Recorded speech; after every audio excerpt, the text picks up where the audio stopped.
नमस्कार, मैं हूं रविरंजन। आप देख रहे हैं विमर्श न्यूज़। अगले 6 मिनट में देखिए देश और दुनिया की 6 बड़ी खबरें। तो विमर्श न्यूज़ से जुड़े रहिए और देखिए हमारी ये खबरों की खास बुलेटिन। सबसे पहले नजर डालते हैं आज के हेडलाइंस पर।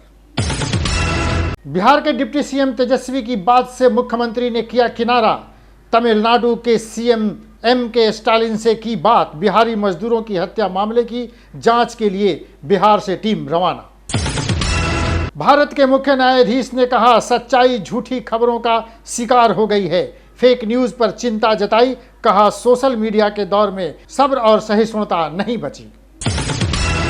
राहुल गांधी ने कैम्ब्रिज में की चीन की तारीफ। कहा, चीन शांति पसंद देश, वहां की सरकार कारपोरेशन की तरह करती है काम।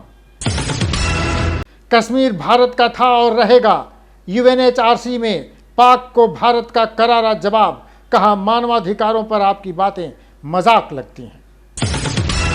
बिहार को मिलेंगे 10 नए आईपीएस। 200 नए आईपीएस का हुआ कैडर बंटवारा। उत्तर प्रदेश को भी 19 नए आईपीएस। बिहार पुलिस अकादमी ने शनिवार को दीक्षांत समारोह का किया आयोजन। इस समारोह और पासिंग आउट परेड के बाद बिहार को एक साथ मिले 1978 दारोगा। 731 महिला सब इंस्पेक्टर भी इस बैच में शामिल। इतनी बड़ी संख्या में पहली बार सूबे को मिले दरोगा। और अब खबरें विस्तार से।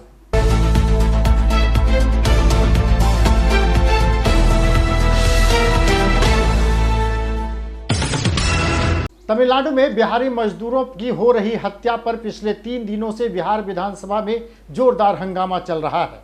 कल ही बिहार के डिप्टी सीएम ने कहा था कि ये झूठी बात है। डिप्टी सीएम तेजस्वी यादव के स्टालिन की बर्थडे पार्टी में शामिल होने तमिलनाडु गए थे, लेकिन उन्होंने बिहारी मजदूरों पर हो रहे हमले और उनकी हत्या की बात को सिरे से खारिज कर दिया। आज बिहार के मुख्यमंत्री नीतीश कुमार ने कहा है कि तमिलनाडु में बिहारी मजदूरों पर हो रही हमले से वो चिंतित हैं और इसकी जांच के लिए उन्होंने एक कमेटी वहां भेज दी है। देखिए एक रिपोर्ट। बिहार के मुख्यमंत्री नीतीश कुमार फणीश्वरनाथ रेणु की जयंती के मौके पर आयोजित एक राजकीय समारोह में शामिल होने पहुंचे थे। इसी दौरान सीएम ने कहा कि तमिलनाडु में बिहारी मजदूरों के साथ बर्बरतापूर्वक कथित हमलों की जानकारी मुझे मिली है। मैंने तुरंत इस मामले में जांच के आदेश दे दिए हैं और अब 4 सदस्यीय टीम बनाकर तमिलनाडु भेजने का निर्णय लिया गया है। सीएम ने कहा कि मेरी बात तमिलनाडु के मुख्यमंत्री से हो गई है। जाँच टीम आज तमिलनाडु के लिए रवाना हो जाएगी। बहरहाल इस मामले पर कांग्रेस से लेकर वाम दलों ने भी सरकार को यह कहा है कि बिहारी मजदूरों पर हो रहे हमले पर चिंता कीजिए और इसकी जांच कराइए।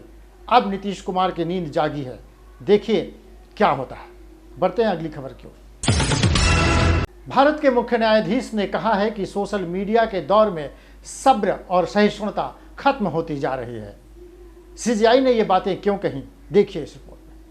देश के मुख्य न्यायाधीश डीवाई चंद्रचूड़ ने शुक्रवार को कहा कि हम ऐसे दौर में रह रहे हैं जहां लोगों में सब्र और सहिष्णुता कम है। सोशल मीडिया के दौर में अगर कोई आपकी सोच से सहमत नहीं है तो वह आपको ट्रोल करना शुरू कर देता है। उन्होंने कहा कि सोशल मीडिया पर फेक न्यूज़ जिस रफ्तार से फैलती है उसके चलते सच्चाई विक्टिम बन गई है। एक झूठी बात बीज की तरह ज़मीन में बोई जाती है और यह बड़ी थ्योरी में बदल जाती है जिसे तर्क के आधार पर तौला नहीं जा सकता। सीजीआई की इस बात से अब तो ये लगने लगा है कि सोशल मीडिया पर कहीं ना कहीं नियंत्रण की ज़रूरत है, लेकिन यह नियंत्रण कैसे होगा ये देखना जरूरी है। बढ़ते हैं अगली खबर की ओर। राहुल गांधी ने कल ही कहा था कि उनकी फोन टैपिंग हो रही है और देश में लोकतंत्र खतरे में है। आज कैम्ब्रिज में एक और भाषण के दौरान राहुल गांधी ने चीन की तारीफ के कसीदे पढ़े हैं। सुनिए ये रिपोर्ट। कांग्रेस नेता राहुल गांधी ने ब्रिटेन की कैम्ब्रिज यूनिवर्सिटी में चीन की तारीफ की है। उन्होंने कहा कि चीन का इंफ्रास्ट्रक्चर देखिए, वहाँ रेलवे हो, एयरपोर्ट हो, सब कुछ नेचर से जुड़े हैं। चीन प्रकृति से मजबूती से जुड़ा हुआ है। वहीं अगर हम अमेरिका की बात करें तो वह खुद को नेचर से भी बड़ा मानता है। यह बताने के लिए काफ़ी है कि चीन को शांति पसंद है। वहाँ सरकार एक कारपोरेशन की तरह काम करती है। ये पहला मौका नहीं है जब राहुल गांधी ने चीन की तारीफ की है। इससे उनको क्या राजनीतिक लाभ मिलता है ये तो कांग्रेस पार्टी को बताना चाहिए। बढ़ते हैं अगली खबर की ओर। यूएनएचआरसी में बोलते हुए भारत ने पाकिस्तान को करारा जवाब दिया है।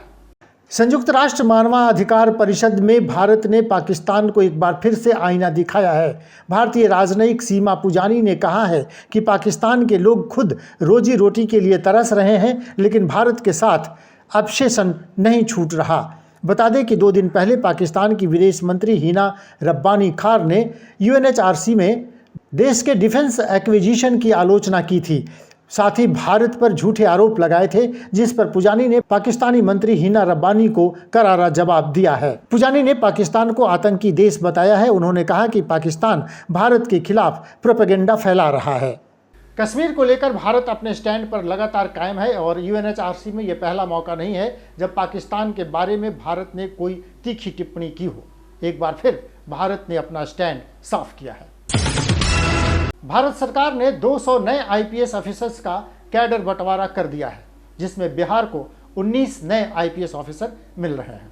भारत सरकार की तरफ से कुल 200 नए IPS ऑफिसर्स का कैडर बंटवारा कर दिया गया है, जिसमें बिहार को 10 और उत्तर प्रदेश को 19 IPS कैडर आवंटित किए गए हैं। सरकार ने सिविल सेवा परीक्षा 2021 के परिणामों के आधार पर 2022 बैच के भारतीय पुलिस सेवा के अधिकारियों को कैडर आवंटित कर दिया है। तो चलिए, बिहार को 19 नए IPS ऑफिसर तो मिल ही रहे हैं। अगली खबर हमारी ये है कि बिहार में एक साथ लगभग 2000 दरोगा ज्वाइन करने जा रहे हैं, जिसमें 700 से ज़्यादा महिला दरोगा हैं। ये पहला मौका है जब इतनी बड़ी संख्या में बिहार की शासन व्यवस्था को दुरुस्त करने के लिए दरोगा की बहाली हो रही है। तो चलिए, देखना होगा कि ये नए दरोगा कैसे बिहार की बिगड़ी कानून व्यवस्था को कंट्रोल कर पाते हैं। ये देखना दिलचस्प होगा। बिहार पुलिस अकादमी राजगीर में शनिवार को दीक्षांत समारोह आयोजित किया गया, जिसमें मुख्य अतिथि के रूप में बिहार के DGP RS भट्टी ने भाग लिया। इस मौके पर सूबे को 2019 बैच के 731 महिला दरोगा और 1247 पुरुष दरोगा का सौगात मिला।